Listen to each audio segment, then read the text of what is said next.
Nace en el borde áspero del Imperio ruso, donde el mapa es una promesa y la vida una intemperie. Octubre de 1891. En el papel, un nombre. Simón Radovítsky. En la calle, otra cosa. Un chico judío en una región donde ser judío no es una religión, es un riesgo. El aire huele a carbón húmedo, a madera vieja, a sopa rala y a miedo. Miedo que no siempre grita. A veces se queda quieto, como escarcha sobre el vidrio. Ese mundo no se entiende sin su ruido de fondo. El Estado imperial, enorme, pesado, con su burocracia y su policía. Y debajo, millones. De vidas apretadas en aldeas, talleres, barrios obreros, con salarios que no alcanzan y con una violencia que puede caer de golpe, como una puerta que se abre a patadas. En el suroeste del imperio, territorios que hoy asociamos con Ucrania, la población judía vive en el asentamiento, ese cinturón, donde se permite residir, pero no respirar del todo. Hay restricciones, hay cupos, hay permisos y hay pogromos. Estallidos de odio que no son solo espontáneos, porque muchas veces la autoridad mira hacia otro lado, o llega tarde, o llega para rematar. Simón crece con esa pedagogía del frío. El frío del metal en invierno. El frío de la ley que no te protege. El frío de la multitud cuando decide que tu casa es la próxima. No hace falta que alguien le explique la política.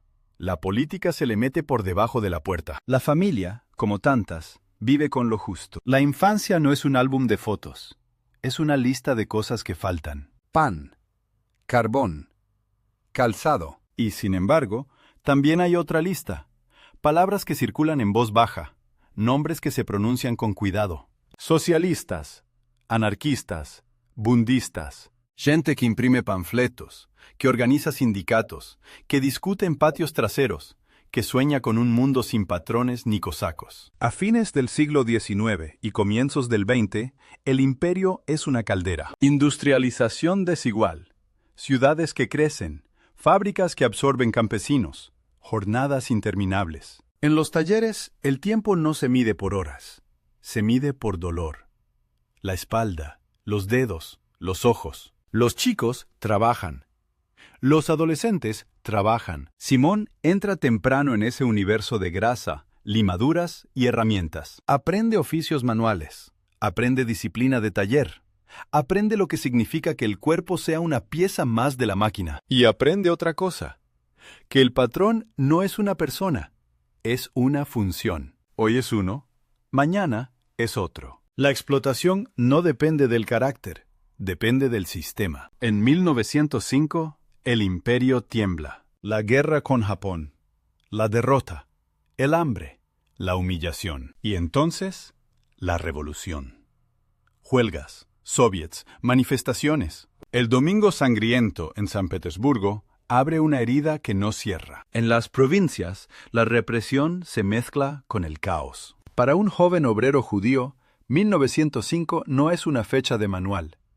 Es el momento en que la calle se vuelve escuela. Se aprende a correr cuando suenan disparos. Se aprende a reconocer el uniforme. Se aprende a desconfiar de la promesa de reformas. Y se aprende que la violencia no es una excepción, es un método. En ese clima, las ideas viajan como contrabando, no solo en libros, en periódicos arrugados, en folletos que pasan de mano en mano, en conversaciones en la puerta de una fábrica. El anarquismo, en particular, ofrece algo que seduce a muchos jóvenes obreros.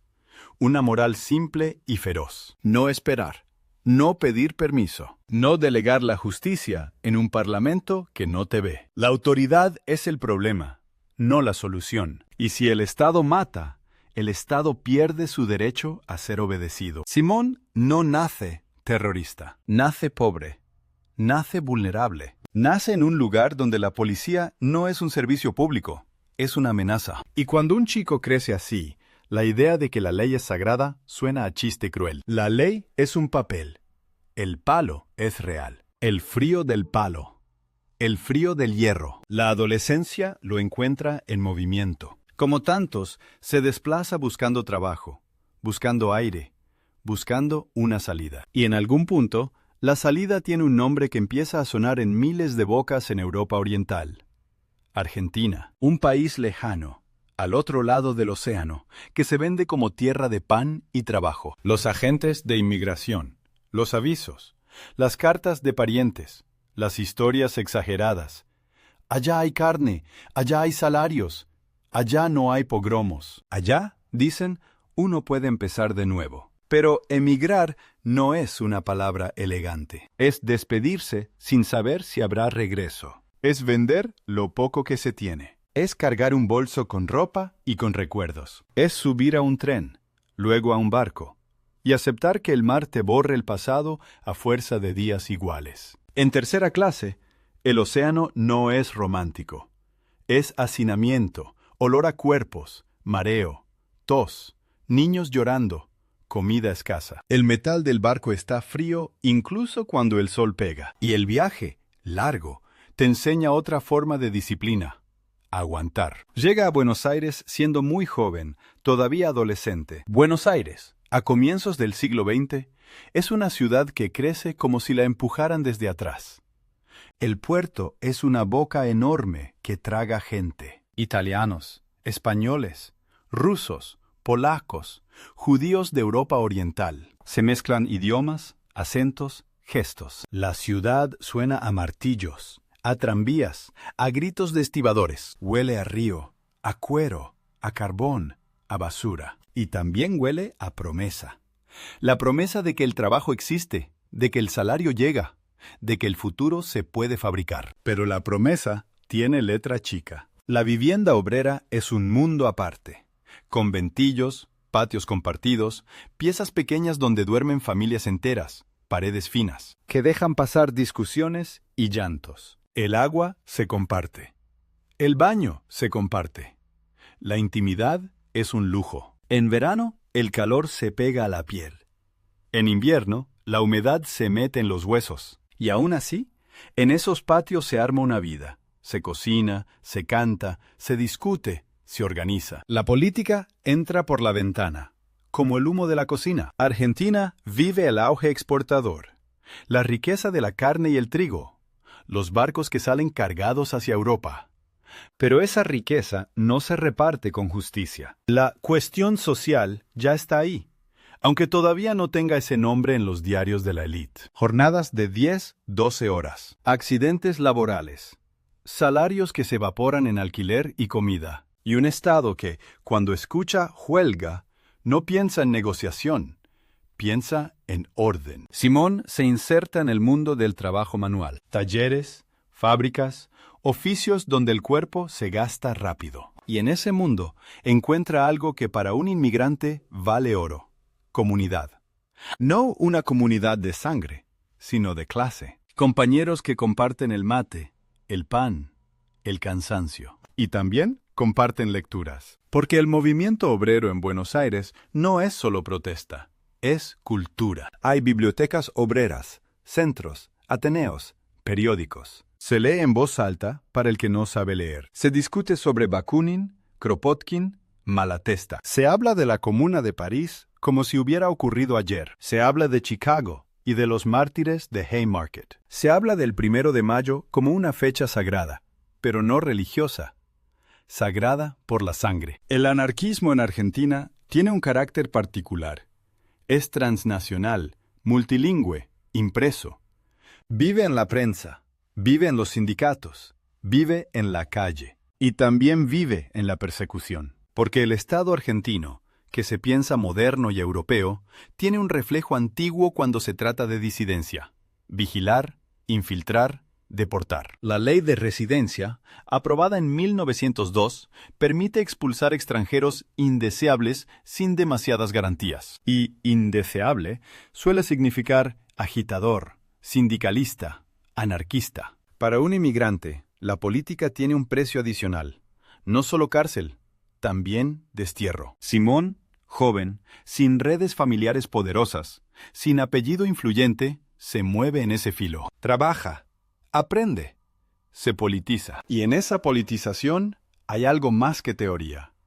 Hay memoria. La memoria del imperio, de la policía como enemigo. La memoria de la violencia colectiva. Buenos Aires no tiene pogromos como los de Europa Oriental, pero tiene su propia brutalidad. La represión de huelgas, los palos, los tiros, los presos. La autoridad aquí también sabe golpear. Y cuando golpea, golpea con la seguridad de quien se siente dueño de la calle. En los años previos al centenario, la ciudad está cargada de electricidad. La élite prepara festejos, monumentos, desfiles. Quiere mostrar al mundo una nación próspera, blanca, ordenada. Pero debajo de esa postal hay otra ciudad.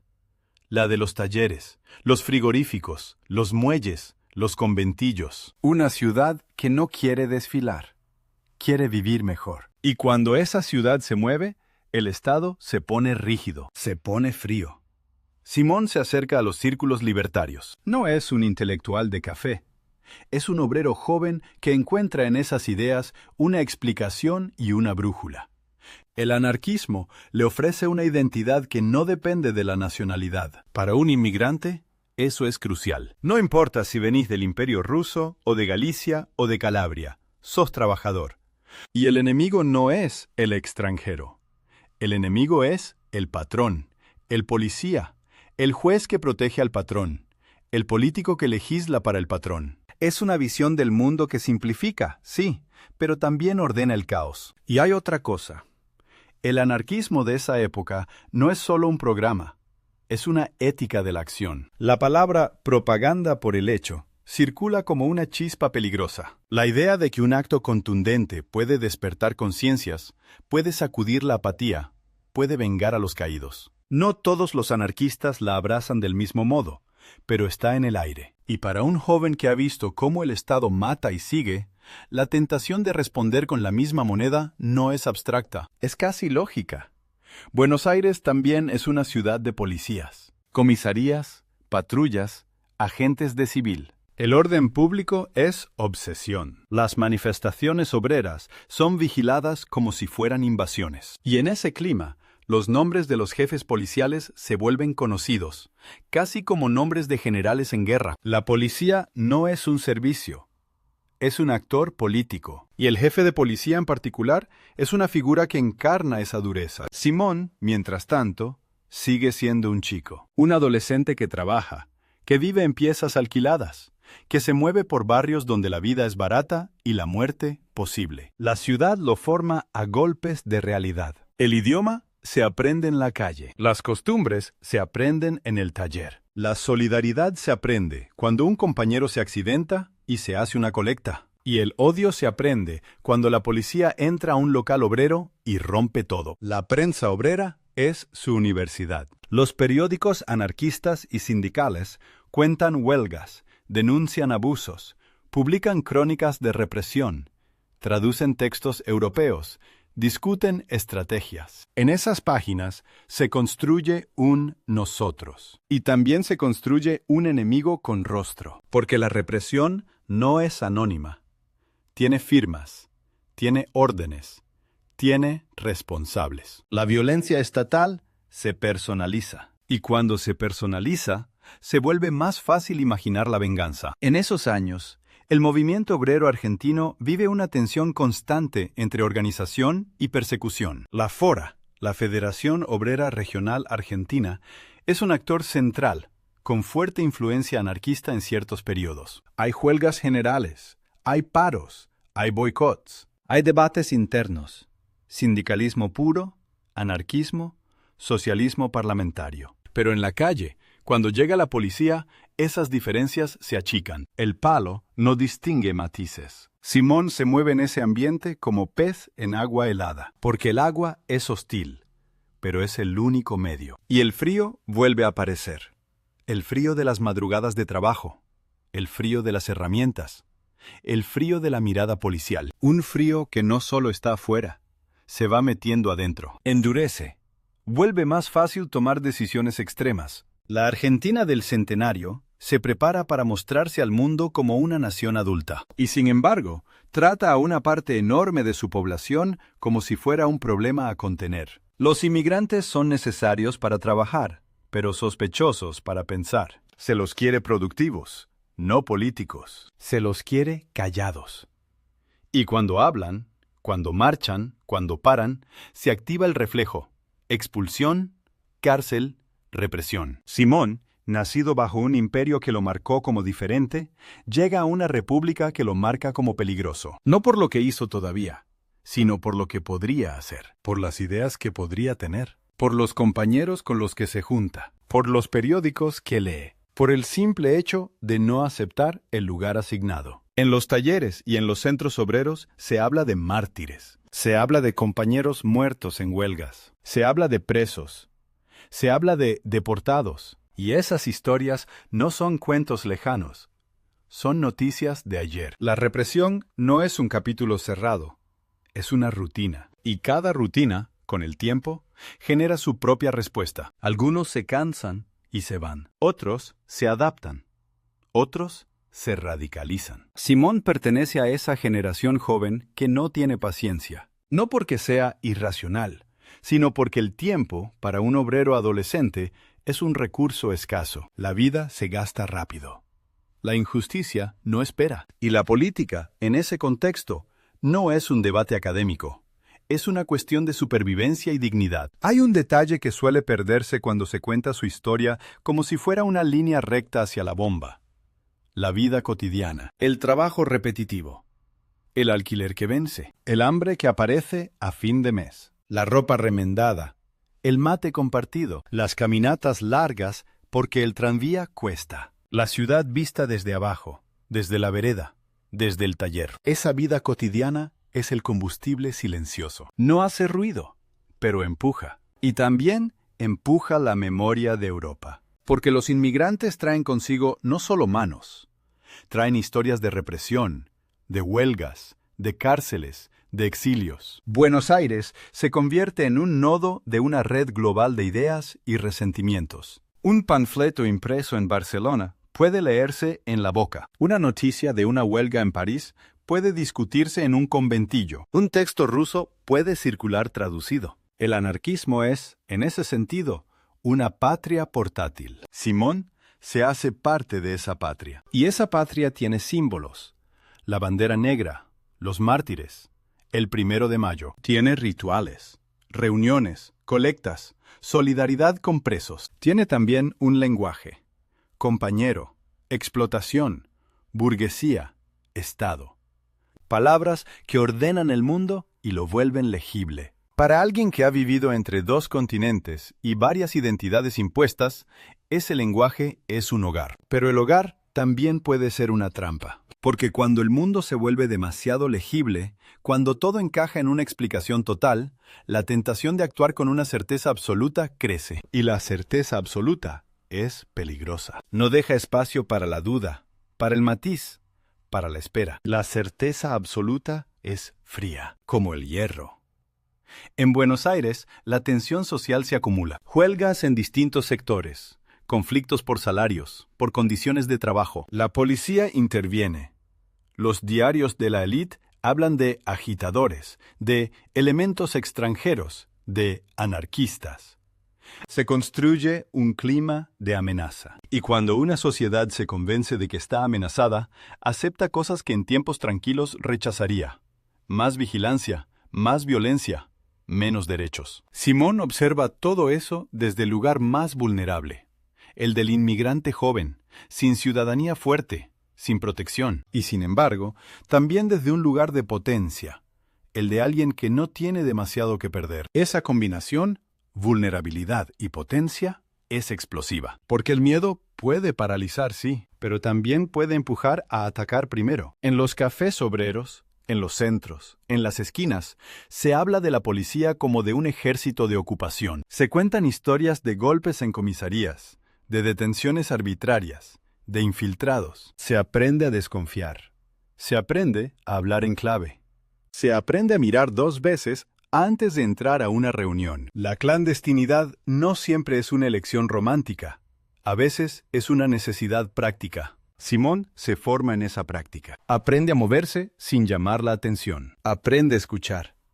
Aprende a esperar el momento. Y mientras aprende, el país se acerca a un punto de ebullición. El centenario está a la vuelta de la esquina, y el Estado quiere paz social a cualquier precio. La paz social, en ese diccionario, significa Silencio obrero. El frío vuelve, como un refrán que no se puede sacar de la cabeza. El frío del metal de las máquinas. El frío de las monedas contadas. El frío de la mirada del policía en la esquina. El frío de una ley que puede expulsarte. El frío de una ciudad que te necesita, pero no te quiere. Simón Radovítsky todavía no es el nombre que hará temblar a ministros y jefes policiales. Todavía es un muchacho que camina por calles de adoquines, que respira el humo de las fábricas, que se mezcla con multitudes de inmigrantes, que aprende a ser argentino sin dejar de ser extranjero, pero ya está siendo moldeado por el trabajo, por la represión, por las ideas, por esa cultura anarquista que cruza océanos y se instala en los barrios como una segunda lengua. Y en algún lugar de esa Buenos Aires que se prepara para festejarse a sí misma, la distancia entre la palabra y el acto empieza a achicarse. No de golpe, no con un rayo, con una acumulación lenta, casi imperceptible, como el hielo que se forma noche tras noche. Una capa fina, otra capa, otra, hasta que el metal, el hierro, la voluntad quedan duros. Listos para el impacto. Mayo de 1909 llega a Buenos Aires con un sol tibio que engaña. La ciudad parece luminosa, pero por debajo cruje. En los talleres se trabaja como siempre, con el ruido de las correas y el olor a aceite quemado. En los conventillos se estira la comida, se remienda la ropa, se discute en voz baja. En los cafés de obreros se apilan diarios arrugados y folletos que pasan de mano en mano, como si fueran fósforos. Y en las comisarías se afilan otras cosas. Listas de nombres, órdenes de vigilancia, la convicción de que el orden se impone a palos. El 1 de mayo no es un feriado, es una fecha de memoria y de desafío. En la Argentina de entonces, el movimiento obrero, con sus sindicatos, sus sociedades de resistencia, sus bibliotecas, sus periódicos, no pide permiso para existir. Sale a la calle. Y el Estado, que se prepara para el centenario como quien prepara una vitrina, no tolera que le manchen el vidrio. La vitrina tiene que brillar. La calle tiene que estar limpia. Limpia de banderas rojas, de banderas negras, de discursos en idiomas extranjeros, de esa multitud que no entra en la postal. Ramón Lorenzo Falcón, jefe de policía de la capital, es el hombre que encarna esa limpieza. Militar de carrera, veterano de campañas internas, formado en una cultura donde la protesta se lee como insubordinación. Para muchos en la élite, Falcón es garantía, firmeza, disciplina, mano dura. Para muchos en los barrios obreros, su nombre se pronuncia con una mezcla de rabia y fatalismo, como si fuera el clima. Hoy toca Falcón, hoy toca represión. Ese día, en Plaza Lorea, la concentración obrera crece. Se ven trajes gastados, boinas, pañuelos, mujeres con chicos, obreros con las manos curtidas. Se oyen acentos: italiano, gallego, yiddish, castellano rioplatense. Hay carteles, hay consignas, hay oradores. Y hay policías, muchos, uniformados y de civil. La presencia no es discreta. Es un mensaje. El mensaje es frío. La tensión no necesita chispa, ya está encendida. Cuando la policía carga, lo hace como se carga contra un enemigo. Sables, culatas, disparos. La plaza se vuelve un torbellino de gritos y carreras. El sonido de los tiros no es un trueno lejano. Es seco, cercano, metálico. La gente cae. Algunos por balas, otros por golpes, otros pisoteados en la estampida. La sangre en el empedrado tiene un brillo oscuro que no se olvida. Y el aire, que hace un minuto olía a tabaco y a transpiración, empieza a oler a pólvora. La represión del 1 de mayo de 1909 no se queda en la plaza, se derrama por la ciudad. En los días siguientes, Buenos Aires entra en lo que se recordará como la Semana Roja. Huelga general, funerales convertidos en manifestaciones, choques, detenciones, allanamientos. Los comercios bajan persianas. Los tranvías se detienen. Los diarios conservadores hablan de subversión, de elementos foráneos, de anarquistas, como si fueran una plaga. Los periódicos obreros, en cambio, enumeran muertos, heridos, presos, nombres, edades, oficios. La muerte deja de ser estadística y vuelve a ser persona. Para un joven como Simón Rarovitsky, que ya trae en el cuerpo la memoria de la policía imperial y en la cabeza la gramática anarquista de la época, esos días son una confirmación brutal, no una sorpresa, una confirmación. El Estado no negocia cuando se siente desafiado. El Estado castiga. Y castiga para enseñar. En los centros libertarios y en las reuniones clandestinas se habla de venganza. Se habla de justicia.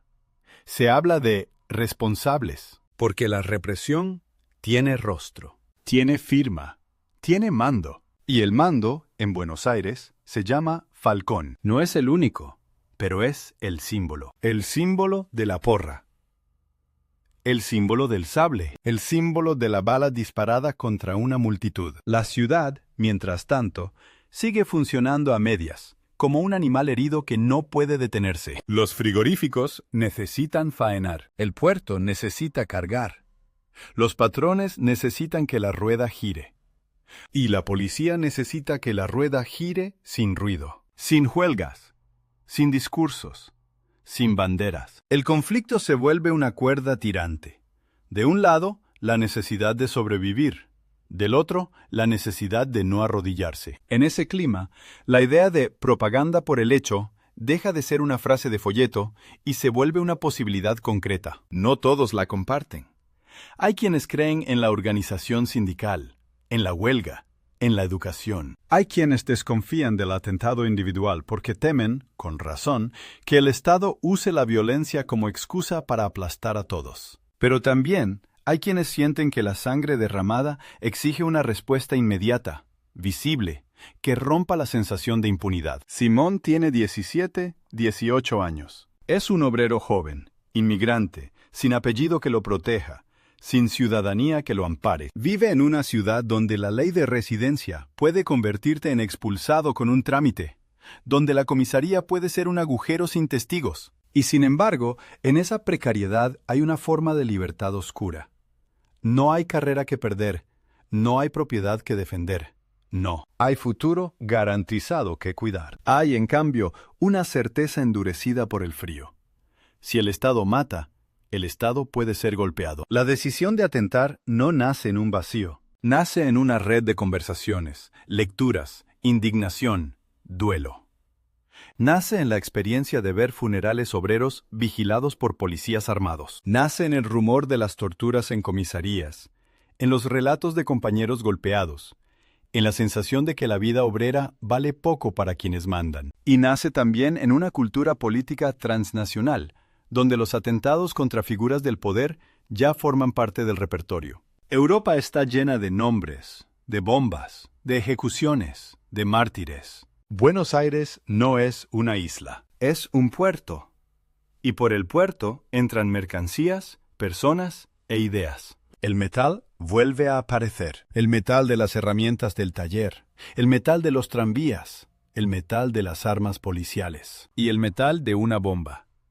Porque una bomba no es solo explosivo, es un objeto. Se arma con manos, se mide, se ajusta, se prueba, se esconde.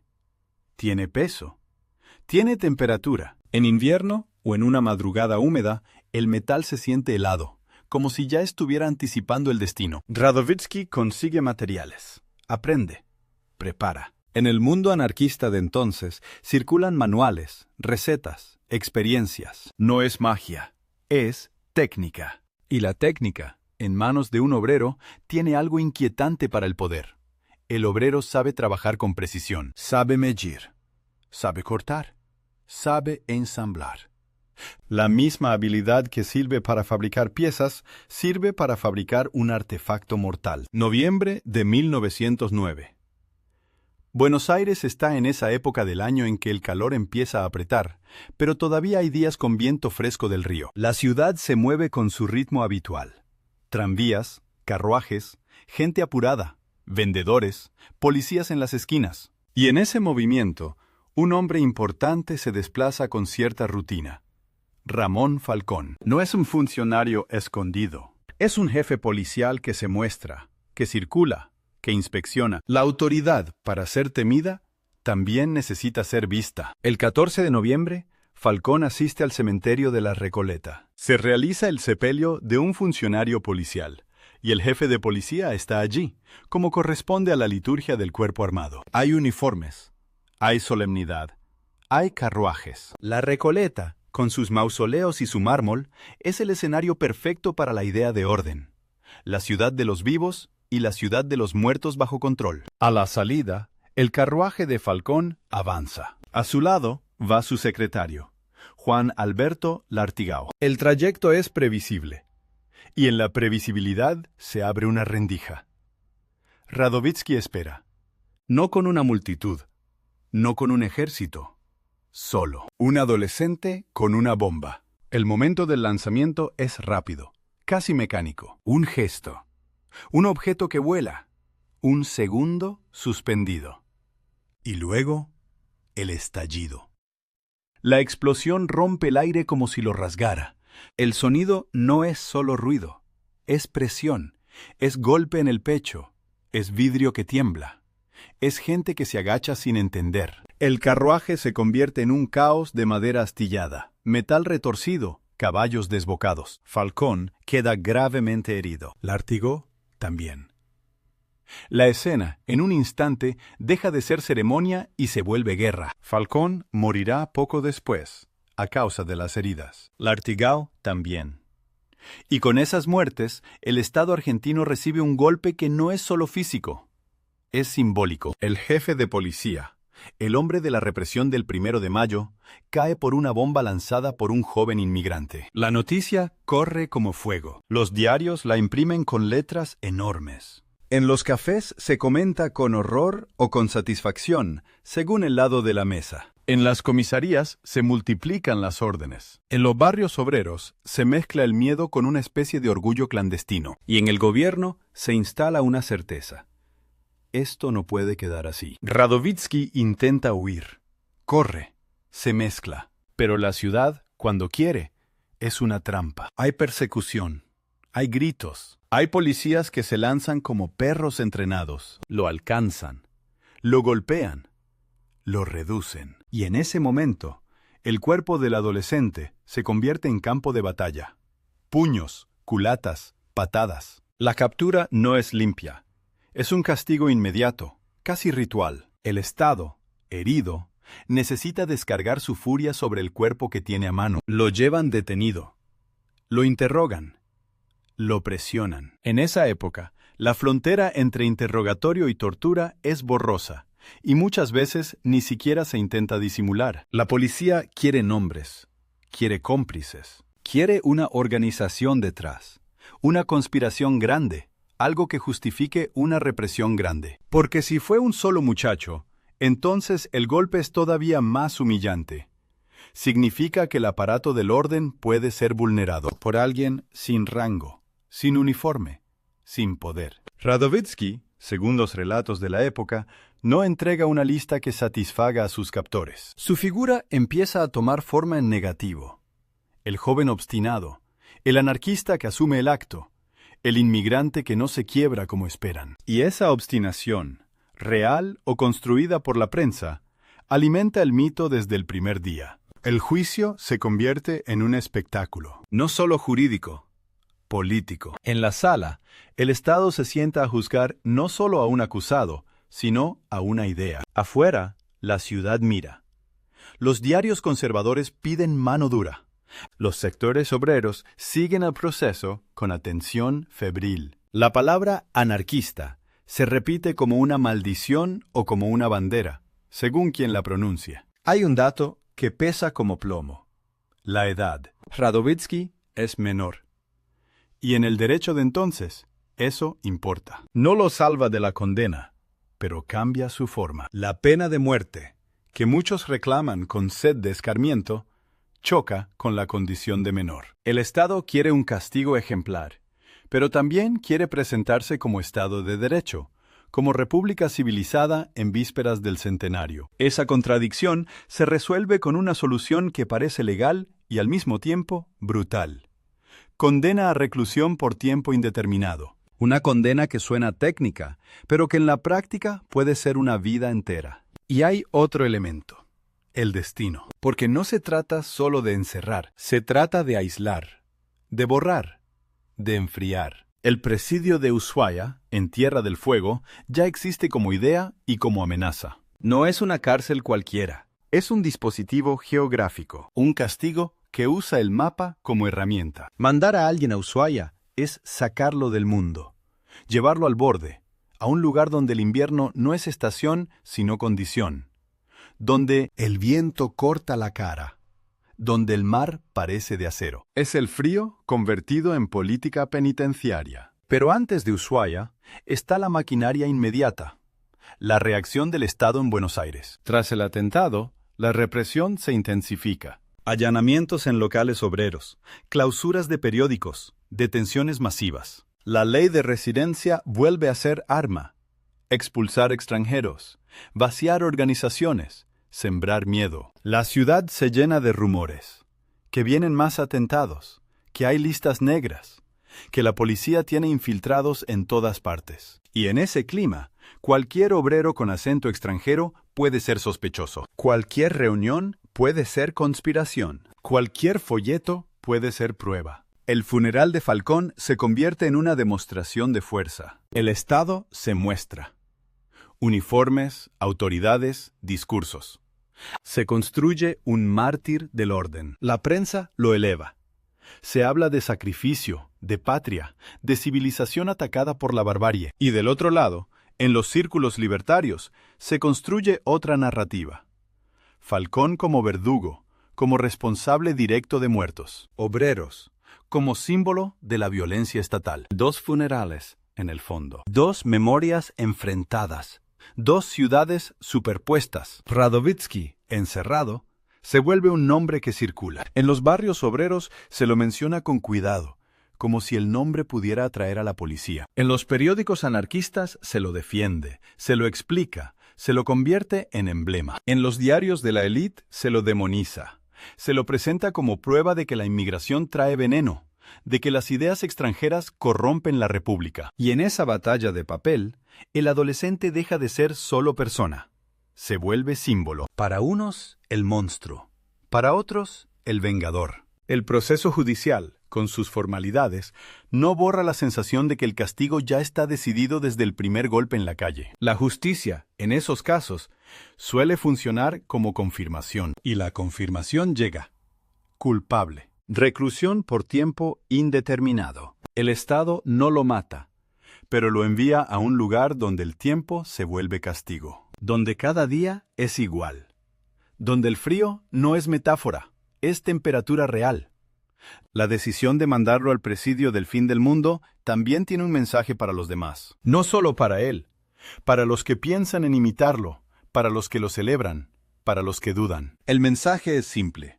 Si golpeas al Estado, el Estado te saca del mapa. Te convierte en ausencia. Te entierra en vida. Y sin embargo, hay algo que el Estado no controla del todo: la imaginación política. Porque cuanto más lejos lo mandan, más grande puede volverse su figura en la distancia. Ushuaia, con su nieve y su viento, con su aislamiento, con su fama de infierno austral, no solo castiga, también fabrica leyendas.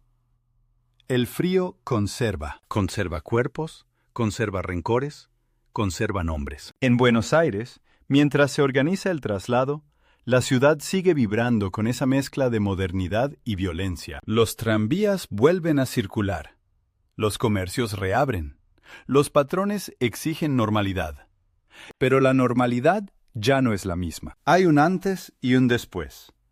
El atentado contra Falcón marca un límite.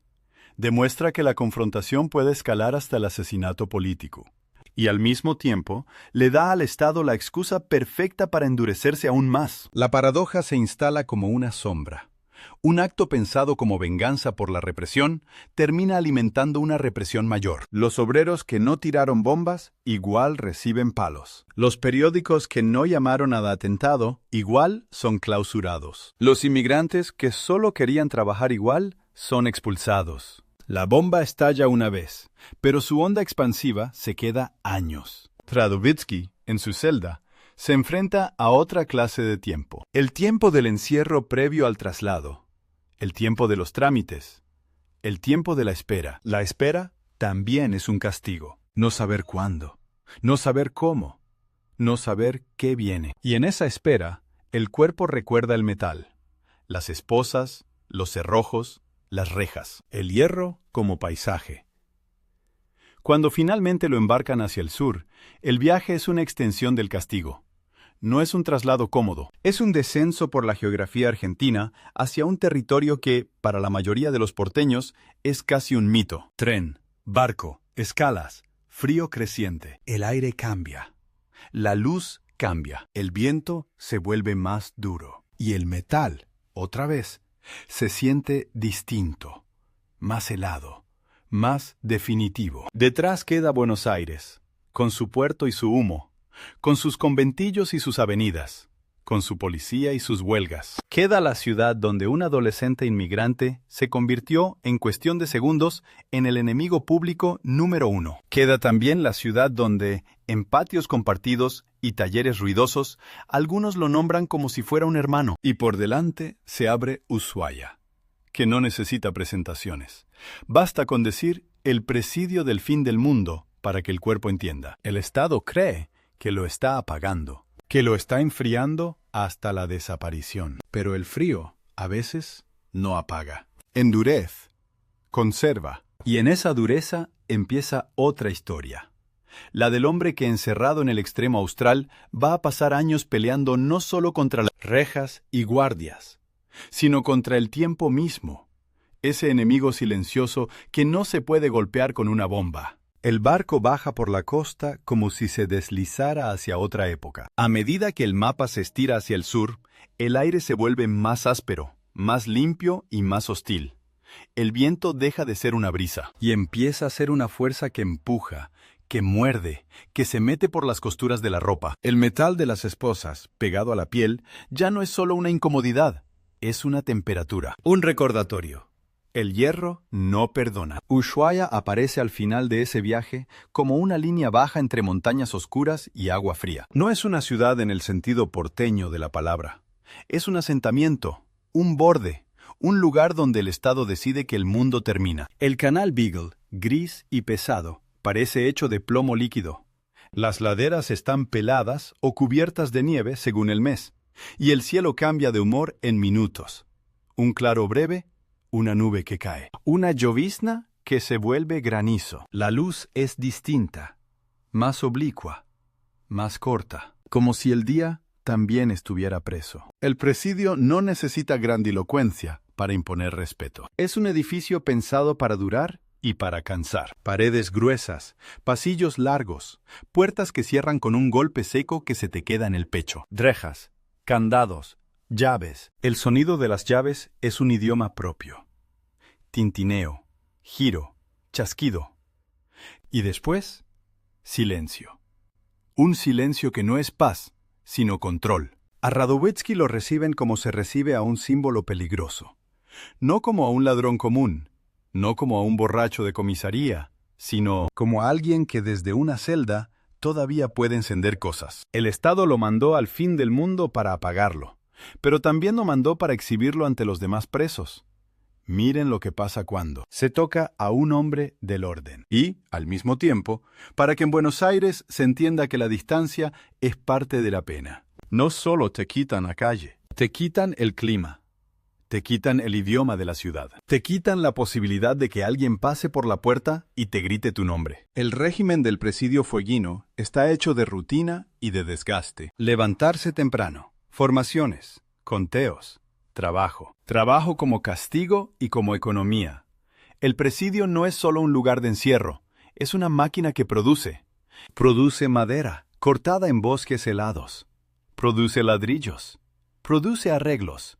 Produce mantenimiento. El Estado coloniza con presos. La cárcel como herramienta de poblamiento. La disciplina como forma de construir un asentamiento en un lugar donde, sin esa mano de obra forzada, todo cuesta el doble y dura la mitad. El frío es el capataz invisible. En Ushuaia, el frío no es un fondo, es un actor. Se mete en los huesos, endurece los dedos, vuelve torpe la mano que quiere abotonarse la camisa. El cuerpo aprende a ahorrar calor como aprende a ahorrar pan. Y el metal, siempre el metal, se vuelve enemigo íntimo. La reja que tocas y te devuelve un latigazo helado, la herramienta que se pega a la palma, el cerrojo que parece tener vida propia. En ese mundo, la violencia no siempre necesita golpes. A veces basta con el aislamiento, con la distancia, con la repetición, con la sensación de que el tiempo no avanza, solo se acumula. La condena por tiempo indeterminado es una frase jurídica que en la cabeza se transforma en otra cosa. Puede ser para siempre. Puede ser hasta que te olviden. Puede ser hasta que te mueras. Y sin embargo, incluso ahí, incluso en ese borde, la política entra por rendijas. Entra en cartas, en recortes de diarios, en rumores que viajan más rápido que los barcos. Entra en la conversación baja entre presos, en la mirada de un guardia que leyó algo en un periódico de Buenos Aires y te mira como si estuvieras hecho de pólvora. Entra en el hecho de que Radovétsky no es un preso cualquiera. Su nombre ya circula afuera como bandera negra o como amenaza, según quien lo pronuncie. El presidio de Ushuaia, desde fines del siglo XIX y sobre todo en las primeras décadas del XX, se alimenta de una mezcla de delincuentes, comunes y presos políticos. Esa mezcla es explosiva y al mismo tiempo pedagógica. Los comunes aprenden que hay gente que está ahí por ideas. Los políticos aprenden que el Estado no distingue demasiado cuando decide castigar. Y en el medio, la administración penitenciaria intenta imponer una lógica simple.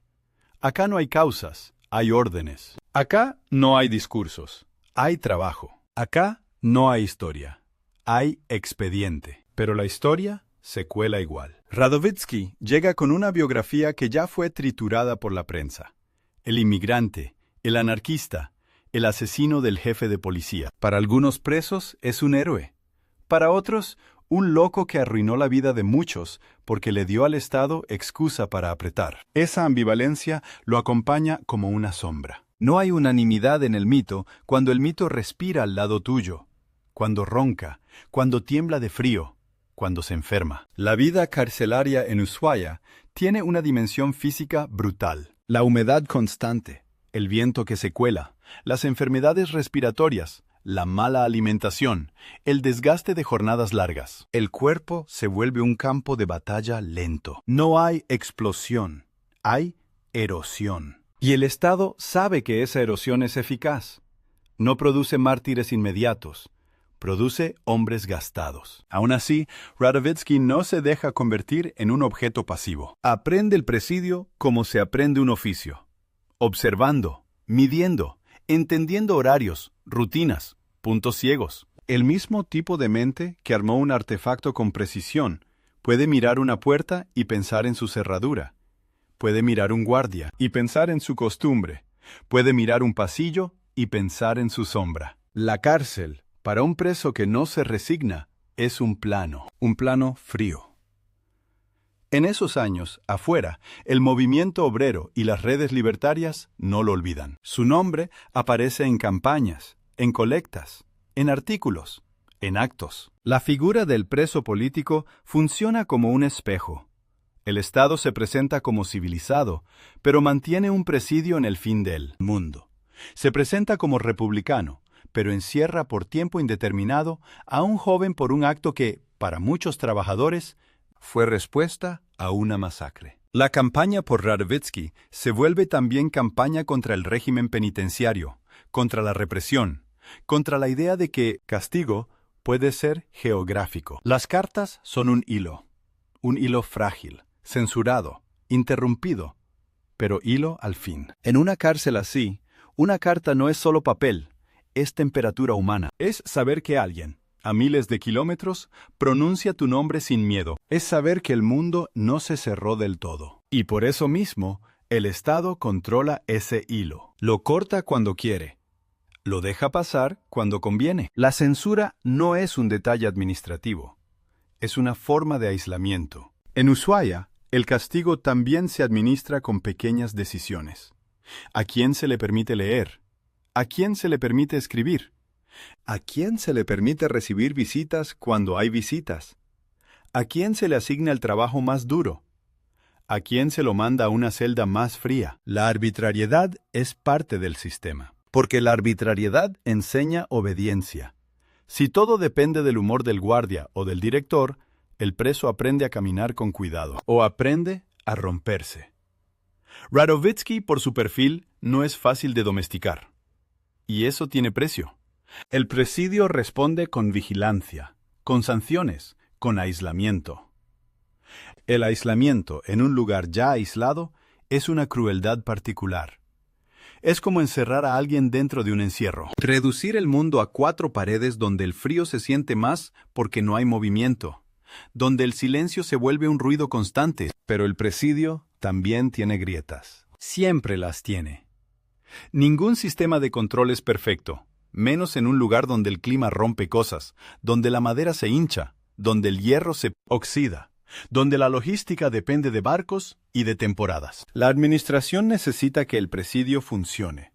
Y para que funcione, necesita trabajo, necesita circulación interna, necesita herramientas, necesita que los presos se muevan. Y cada movimiento es una oportunidad. La fuga en Ushuaia no es una aventura romántica, es una apuesta contra la geografía. Afuera no hay una ciudad donde perderse entre multitudes. Afuera hay bosque, montaña, agua helada, hay viento. Hay distancias que se miden en horas de sufrimiento. Hay un mar que no perdona. El frío, otra vez, como guardia mayor. Y sin embargo, la idea de escapar se vuelve inevitable. No solo por la libertad en sí, sino por lo que significa. Demostrar que el Estado no puede convertirte en cosa, que todavía sos voluntad, que todavía sos peligro, que todavía podés torcer el guión que te escribieron. En 1918, después de años de presidio, Radovítsky intenta lo que parece imposible. La fuga no nace de un impulso. Nace de paciencia, de contactos, de una red que llega hasta ese borde del mundo. Porque incluso Ushuaia, con toda su distancia, está conectada por barcos, por correspondencia, por gente que entra y sale. Y en esas entradas y salidas se cuela la solidaridad. La historia de esa fuga tiene algo de película muda y algo de pesadilla. Un disfraz, una confusión, un momento en que el control falla. Se habla de que logra salir del presidio vestido de guardia, aprovechando un descuido, una rutina. La imagen es potente. El preso convertido en su propio carcelero. El anarquista caminando con uniforme del Estado, como si por un instante pudiera apropiarse del símbolo que lo aplasta. Pero la potencia simbólica no calienta el cuerpo cuando el viento pega. Afuera lo espera lo más difícil. Sostener la libertad en un lugar donde la libertad es un problema físico. Hay que moverse rápido. Hay que esconderse. Hay que conseguir ayuda. Hay que cruzar agua. El plan incluye llegar a Chile, cruzar la frontera natural de canales y montañas, salir del alcance argentino. Chile está cerca en el mapa, pero el mapa miente. Entre Ushuaia y la costa chilena hay un laberinto de islas, corrientes, frío y oscuridad. La fuga dura poco. Lo recapturan. Y la recaptura no es solo volver a la celda. Es el mensaje de que el Estado, cuando se siente burlado, endurece el hierro. El régimen se vuelve más severo. La vigilancia se multiplica. Las sanciones caen como martillo. Porque una fuga exitosa, aunque breve, es una humillación. Y el Estado no tolera la humillación. Menos cuando el humillador es el mismo nombre que ya lo hirió en Buenos Aires. Después de 1918, el presidio para Radovítsky se vuelve más frío todavía. Más control. Menos margen. El castigo se refina. Ya no alcanza con que esté lejos. Hay que quebrarlo. Y quebrar no siempre significa golpear. A veces significa impedir cualquier forma de sentido. Quitarle el trabajo que lo mantiene ocupado. O dárselo hasta el agotamiento. Quitarle libros. Quitarle papel. Quitarle conversación. Convertir los días en una fila interminable de días idénticos. Pero el mito, afuera, crece con cada golpe. La fuga fallida no lo reduce, lo agranda. Porque demuestra que no se resigna. Porque confirma la imagen del preso que desafía incluso al fin del mundo. Y esa imagen alimenta campañas, artículos, colectas, pronunciamientos. En el universo libertario internacional, los presos políticos son nodos de una red emocional y política. Se escriben cartas, se organizan actos, se publican folletos. Radovítsky se vuelve uno de esos nombres que viajan de puerto en puerto, de sindicato en sindicato, de periódico en periódico. En Argentina, mientras tanto, el país cambia. Cambia la política, cambian los gobiernos, cambian los climas sociales. La década de 1910 y la de 1920 no son una línea recta. Hay reformas, hay represión, hay huelgas, hay masacres, hay esperanzas y desilusiones. El Estado argentino, que en 1910 quería mostrarse moderno y europeo, convive con una violencia interna que no desaparece. La cuestión social sigue ahí, como una herida que no cierra. Y en esa herida, el nombre de Radovítsky funciona como recordatorio incómodo. El Estado mató en Plaza Lorea, y alguien respondió con una bomba. La cárcel, sin embargo, no se detiene a contemplar cambios de época. La cárcel sigue. El tiempo carcelario es un tiempo paralelo. Afuera puede haber elecciones, golpes, crisis, fiestas patrias, centenarios. Adentro hay conteo. Hay trabajo. Hay frío. Hay llave. Hay cerrojo. En Ushuaia, los presos construyen, reparan, cortan, cargan. El presidio se sostiene con su esfuerzo. Y esa es otra paradoja. El Estado castiga a quienes considera enemigos, pero necesita su trabajo para mantener el castigo. La cárcel se alimenta de los cuerpos que encierra. Y en un lugar tan extremo, esa dependencia es todavía más visible. Radovítsky, con los años, deja de ser el adolescente de la bomba y se convierte en un hombre marcado por el encierro. El cuerpo cambia. La mirada cambia. La paciencia se vuelve una forma de supervivencia. La rabia, si no se administra, te mata por dentro. Y aún así, la idea que lo trajo hasta ahí, la idea de que la injusticia no se acepta como clima, no desaparece. Se transforma. Se endurece, como el metal al frío. La administración penitenciaria sabe que hay presos que contagian ánimo, que organizan, que enseñan, que escriben, que convierten el encierro en escuela. Y por eso los vigila más. En una cárcel, un preso político puede ser más peligroso con un lápiz que con un cuchillo, porque el lápiz produce relato, y el relato viaja. Y lo que viaja no se puede esposar. Las campañas por su liberación atraviesan años. No son constantes como un río, son oleadas. A veces suben con fuerza, cuando algún periódico retoma el tema, cuando algún comité se activa, cuando alguna figura pública se pronuncia. A veces bajan, cuando la represión arrecia, cuando la gente tiene otros muertos que llorar, cuando la supervivencia cotidiana se come la energía política. Pero el nombre queda. Y eso, para un preso, es vital. Saber que no te borraron. En el Estado, el caso también incomoda. Porque mantener preso por décadas a un hombre que cometió un atentado político puede ser visto como justicia, pero también como obstinación vengativa. Y la obstinación, con el tiempo, se vuelve un problema de imagen. Sobre todo cuando el país se mira a sí mismo como nación moderna. Ushuaia, el presidio, es una mancha en esa modernidad. Una mancha fría.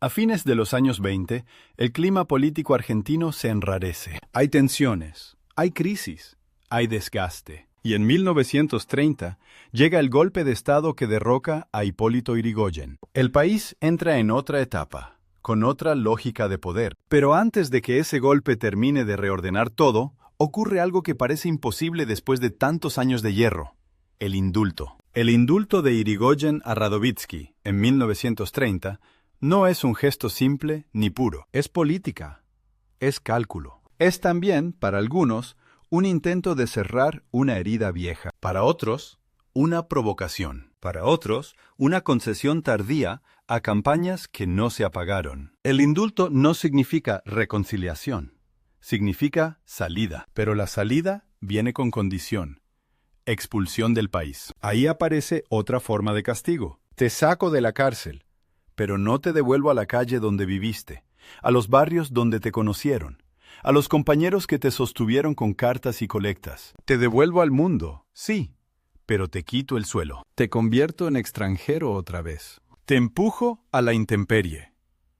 Después de más de 2 décadas, Radovítsky sale del presidio con el cuerpo hecho a la lógica del encierro. El mundo exterior no lo espera con suavidad. La libertad, después de tanto tiempo, también puede ser un golpe. Los sonidos son demasiados. Los rostros son demasiados. Las decisiones son demasiadas. La vida libre exige elegir. Y elegir cansa cuando durante años lo único que elegías era cómo aguantar el frío. El traslado fuera de Ushuaia es otro viaje. Pero ya no es el viaje del condenado. Es el viaje del expulsado. El Estado lo suelta y al mismo tiempo lo empuja, lo indulta y lo destierra. Y en esa combinación se ve una verdad incómoda. El poder no necesita tenerte entre rejas para seguir decidiendo tu destino. Puede hacerlo con un papel, con un sello, con una orden de embarque. Cuando el barco se aleja del sur, Ushuaia queda atrás como queda atrás una pesadilla que, sin embargo, te sigue en el cuerpo. El viento fueguino no se olvida, el hierro tampoco. La cárcel, incluso cuando se termina, deja una forma de caminar, una forma de mirar, una forma de desconfiar del silencio. Y en Buenos Aires, mientras tanto, el nombre de Simón Radovítsky ya no es solo el del joven que mató a Falcón, es el del hombre que sobrevivió al fin del mundo. El Estado quiso congelarlo en Ushuaia, convertirlo en un ejemplo de lo que pasa cuando se desafía al orden, pero el frío, que debía borrarlo, lo conservó, lo endureció, y lo devolvió al mundo con una leyenda pegada a la piel, una leyenda hecha de viento helado, de rejas, de años que no vuelven, y de una obstinación que ni el presidio más austral pudo terminar de apagar. Lo expulsan, y de golpe, la Argentina se vuelve una costa que se aleja. No hay desfile, no hay reconciliación, no hay esa escena cómoda en la que el Estado y el rebelde se miran y se perdonan. Hay papeles, hay sellos, hay un pasaje, hay una orden. Y hay un hombre que, después de más de 20 años de encierro, vuelve a sentir el mundo como una intemperie.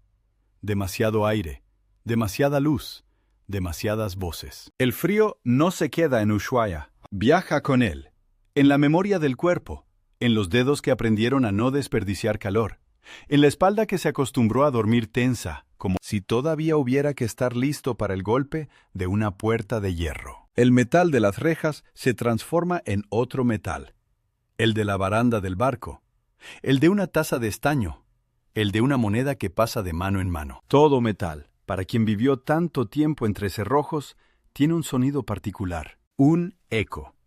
La expulsión es una forma de decir, te saco del mapa. No te mato, no te convierto en mártir inmediato, pero te arranco del lugar donde tu nombre tiene densidad, donde tu historia se mezcla con la de otros, donde tu acto, la bomba contra Ramón Falcón, todavía divide conversaciones en cafés, sindicatos, comisarías. Te mando a ser nadie en otra parte. Es un castigo sin barrotes, pero con frontera. El destino inmediato es el Río de la Plata, Uruguay. Montevideo como espejo de Buenos Aires. Otra bahía, otros muelles, otra humedad, otra ciudad hecha de inmigrantes y de política. Pero el aire es distinto. Montevideo tiene un ritmo menos frenético, una escala más humana. Y sin embargo, en los años 30, también es un lugar donde la policía sabe escuchar puertas, donde los gobiernos miran con recelo a los agitadores, donde la palabra anarquista sigue siendo una alarma. Radovítsky llega con una biografía que pesa más que su equipaje. No es un recién llegado cualquiera. Es el de Falcón. Es el de Ushuaia. Y esa fama es doble. Para algunos, una bandera. Para otros, una amenaza. La fama, además, no alimenta. No paga alquiler. No cura el desgaste de décadas. La vida del expreso político empieza por lo más básico: conseguir techo, conseguir trabajo, conseguir una rutina que no sea la rutina del presidio. En Montevideo, como en Buenos Aires, el mundo obrero tiene sus oficios, sus talleres, sus imprentas, sus carpinterías, sus herrerías. El trabajo manual no es solo sustento, es identidad. Y en el universo libertario, el oficio tiene un valor moral, casi una ética. El trabajador que vive de sus manos, que no explota a others, que se organiza con otros. Radovítsky, formado desde joven en ambientes obreros, se mueve en ese terreno con naturalidad, aunque el cuerpo ya no sea el de un adolescente. La cárcel envejece de una manera particular. No suma años, los comprime. También se mueve en redes. Porque el anarquismo de esa época no es un partido con carnet y sede central. Es una constelación. Periódicos que aparecen y desaparecen. Centros culturales. Bibliotecas obreras. Grupos de afinidad. Comités de solidaridad. Gente que se reconoce por una forma de hablar, por un libro en el bolsillo, por una manera de desconfiar del uniforme y, sobre todo, por la memoria compartida de la represión. En Uruguay, Radovítsky vive con la vigilancia de quien sabe que el Estado, aunque sea otro Estado, siempre tiene ojos. Y vive con la vigilancia interior de quien ya fue casado una vez. La libertad no es un estado puro, es una práctica. Se aprende. Se administra. Se mide. Hay que saber cuándo hablar y cuándo callar. Cuándo aparecer y cuándo desaparecer. Cuándo una reunión es un espacio de discusión y cuándo es una trampa. Los años 30 en el Río de la Plata no son un descanso. En Argentina, el golpe de 1930 abre la llamada década infame, con fraude, persecución, un clima de cinismo político. En Uruguay, el país también atraviesa tensiones que desembocan en el autoritarismo de Gabriel Terra en 1933. La región entera siente que el siglo se endurece, que el hierro no está solo en las cárceles, está en las leyes, en los decretos, en la policía que se moderniza, en los servicios de inteligencia que aprenden a infiltrar, en la idea de que el orden vale más que la justicia. Y sin embargo, en medio de ese endurecimiento, el anarquismo sigue siendo transnacional. Las noticias viajan por barcos, por cartas, por periódicos que cruzan fronteras escondidos entre mercancías. Y en 1936, desde Europa, llega una noticia que no es solo noticia, es un llamado. España, la república atacada por el levantamiento militar. La guerra civil que estalla como una grieta en el continente. Y, dentro de esa guerra, algo que para los libertarios del mundo entero suena como una posibilidad histórica. En Cataluña, en Aragón, en partes de Levante, el movimiento obrero, con la CNT y la FAI, no solo resiste, sino que organiza colectividades, milicias, formas de vida que intentan materializar, en medio del caos, una idea vieja, que la sociedad puede funcionar sin patrones y sin Estado. Para un hombre como Radovítsky, España no es un país lejano, es un símbolo. Es la promesa de que la historia, por una vez, puede girar hacia el lado de los de abajo. Y también es una deuda emocional.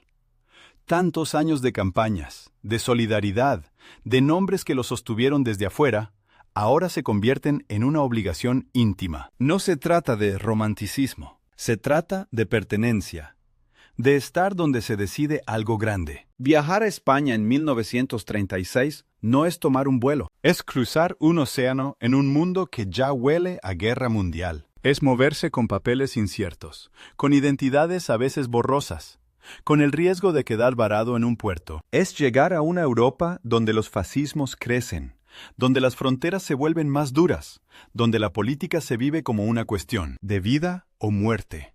Literalmente. Radovítsky se incorpora como voluntario del lado republicano. No llega como un estratega, ni como un líder de masas.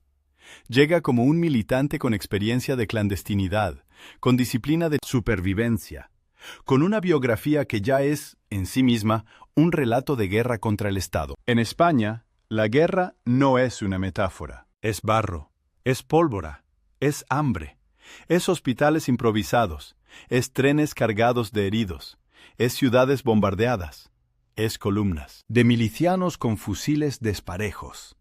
Es la mezcla extraña de entusiasmo revolucionario y tragedia cotidiana. El frío vuelve a aparecer, aunque sea otro frío, no el viento del Beagle, sino el frío de las madrugadas en el frente. El metal de un arma que se enfría en las manos. La humedad se mete en la ropa cuando no hay recambio. El temblor del cuerpo que no sabe si tiembla por temperatura o por miedo. El metal, otra vez. El metal como constante. Antes rejas, ahora casquillos. Antes candados, ahora cerrojos de fusil. España también es un laberinto político. La República no es un bloque homogéneo. Hay socialistas, comunistas, republicanos liberales, anarquistas, trotskistas, nacionalistas regionales. Hay alianzas y hay odios. Hay discusiones sobre disciplina militar, sobre colectivización, sobre el papel del Estado en plena guerra. Y en ese laberinto, los anarquistas viven su propia contradicción. Combatir para defender una república que es un Estado, mientras sueñan con una sociedad sin Estado. Aceptar jerarquías militares para no perder el frente, mientras desconfían de toda jerarquía. Sostener la unidad antifascista, mientras sienten, a veces, que esa unidad se usa para domesticarlos. Radovítsky, que ya vio cómo un acto de violencia puede reforzar la maquinaria represiva, llega a una guerra donde la violencia es total y donde las consecuencias se multiplican. En Buenos Aires, una bomba mató a un hombre del poder y desató una ola de represión. En España, cada batalla perdida significa pueblos enteros bajo terror, cárceles, fusilamientos, exilios masivos. La escala es otra. La responsabilidad pesa distinto. Y aún así, hay momentos en los que la historia parece abrir una ventana. Barcelona en guerra, con sus calles llenas de carteles, con sindicatos que gestionan fábricas, con tranvías que siguen andando bajo, control obrero, con comedores colectivos, con milicianos que discuten política en las esquinas. Esa mezcla de vida cotidiana y revolución es algo que marca a cualquiera que la vea. Para un veterano de Ushuaia, debe haber tenido un sabor particular, como si, por un instante, el mundo demostrara que no todo es presidio. Pero la guerra se inclina. La ayuda internacional no llega como debería. Alemania nazi e Italia fascista apoyan a Franco con aviones, armas, tropas. La Unión Soviética apoya a la República, sí, pero con condiciones, con control, con una lógica propia. Las democracias occidentales miran hacia otro lado con su política de no intervención. Y la República se va quedando sola, desgastada, dividida, bombardeada. La derrota no llega de un día para otro. Llega como llega el frío a una casa mal cerrada.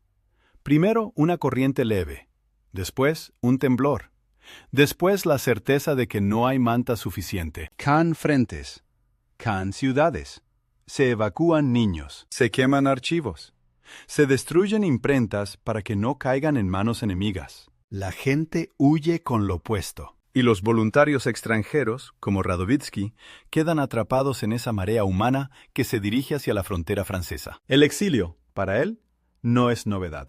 Pero cada exilio es distinto. El primero, adolescente, fue una salida del Imperio ruso hacia la promesa argentina. El segundo, expulsado, fue una salida forzada de Argentina hacia Uruguay. El tercero, tras España, es la salida de una derrota histórica. No es solo cambiar de país.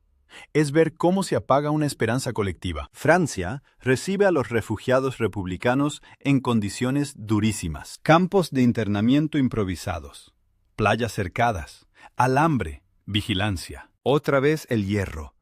Otra vez la lógica del encierro, aunque sea con otro uniforme. Para alguien que pasó por Ushuaia, el olor del control debe haber sido inmediato, reconocible. La historia repite sus mecanismos con distintos acentos. Con el avance de la Segunda Guerra Mundial, Europa se vuelve aún más peligrosa para un militante anarquista, extranjero, sin Estado protector. Las rutas se cierran.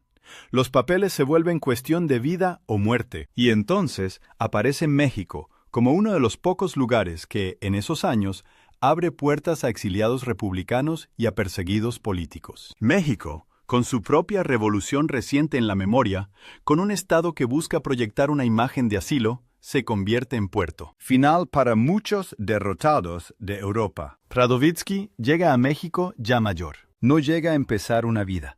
Llega a continuarla como se puede, con lo que queda. México es otro mundo. Otra luz, más vertical. Otros olores, más secos o más densos según la región. Mercados, calles con nombres que cuentan otra historia. Una política marcada por la Revolución Mexicana, por el cardenismo, por sindicatos oficiales y oposiciones, por una relación ambigua entre Estado y movimientos sociales. En ese paisaje, el viejo anarquista del Río de la Plata y de Ushuaia se convierte en una figura discreta. La leyenda viaja, sí, pero la vida cotidiana manda. Hay que trabajar, hay que comer, hay que encontrar comunidad. Los exiliados españoles forman círculos, ateneos, editoriales, cafés donde se habla de lo perdido y de lo que todavía se puede hacer. Los anarquistas, como siempre, se mueven en márgenes, publicaciones pequeñas, debates interminables, solidaridad concreta. Y ahí aparece una dimensión menos épica y más humana, el desgaste. La militancia no es solo acción, es resistencia prolongada. Es sostener convicciones cuando el mundo te demuestra, una y otra vez, que el poder tiene recursos infinitos para sobrevivir. Es cargar con la culpa también. La culpa de los muertos, la culpa de los compañeros caídos, la culpa de haber sobrevivido. Radowitzki carga con una culpa particular, aunque nadie se la nombre en voz alta, porque su acto de 1909 fue, para muchos, justicia, para otros, un error trágico. Y para él, con los años, debió volverse una piedra que cambia de peso según el día. Hay días en que la piedra te sostiene, te recuerda por qué luchaste. Hay días en que te hunde, te recuerda lo que desataste. El Estado argentino, al expulsarlo, intentó convertirlo en un problema ajeno. Pero la historia no funciona así. Su nombre siguió circulando en la memoria obrera, en la prensa militante, en relatos transmitidos como advertencia o como ejemplo. Y, al mismo tiempo, su vida posterior, Uruguay, España, México, demuestra algo incómodo, que el anarquismo de principios del siglo XX no era una rareza local, sino una red global de ideas, de métodos, de solidaridades, de exilios. Un idioma sin patria. En México, el tiempo se vuelve otra cosa. Ya no es el tiempo carcelario que se acumula como piedras. Es el tiempo de la vejez, que se escurre. El cuerpo, que sobrevivió al frío fueguino, a la vigilancia rioplatense, a la guerra española, empieza a cobrar sus deudas. Las manos, que alguna vez pudieron armar un artefacto con precisión, ahora tiemblan por otras razones. La vista se cansa. La respiración se acorta. La memoria, sin embargo, sigue afilada en ciertos puntos. El sonido de una manifestación, el estampido seco de un disparo, el golpe de una puerta de hierro. Muere en México, en 1956. Lejos de Buenos Aires, lejos de Plaza Lorea, lejos del lugar exacto donde la historia argentina lo convirtió en símbolo. Y esa distancia final es coherente con toda su vida. Siempre en tránsito, siempre empujado, siempre buscando un espacio donde la política no fuera solo discurso, sino vida. Queda la imagen del frío como hilo que cose todo. El frío del metal de la bomba, apretado en la mano de un adolescente que cree que un acto puede equilibrar una balanza. El frío del hierro de Ushuaia, que intenta convertir a un hombre en silencio. El frío de las armas en España, donde la historia se decide a tiros y a hambre. El frío del exilio, que no es temperatura, sino sensación. Estar fuera de lugar para siempre. Y queda la ambigüedad, esa que ningún mito resuelve del todo. Porque Radowitzki fue capaz de una solidaridad real, de una constancia casi inhumana, de una lealtad a los oprimidos que no se compra ni se finge. Pero también fue el hombre que eligió matar, y con ese gesto alimentó el mismo mecanismo que decía combatir. Más policía, más leyes. De expulsión, más vigilancia, más cárcel. Su vida, vista desde lejos, parece una línea recta de coherencia. Vista de cerca, es una cuerda tensa que vibra entre justicia y tragedia. El Estado quiso congelarlo en el fin del mundo. No pudo. Lo soltó, lo expulsó, lo empujó de país en país, como si el mapa fuera una extensión de la celda. Y aún así, lo que queda no es solo el atentado, ni solo el presidio, ni solo la guerra. Lo que queda es la prueba de que un adolescente inmigrante, sin poder formal, puede convertirse en pesadilla para un gobierno y en santo laico para una parte del movimiento obrero. No por magia, por choque, por represión, por precariedad. por una época en la que la política se vivía con el cuerpo y el cuerpo pagaba el precio.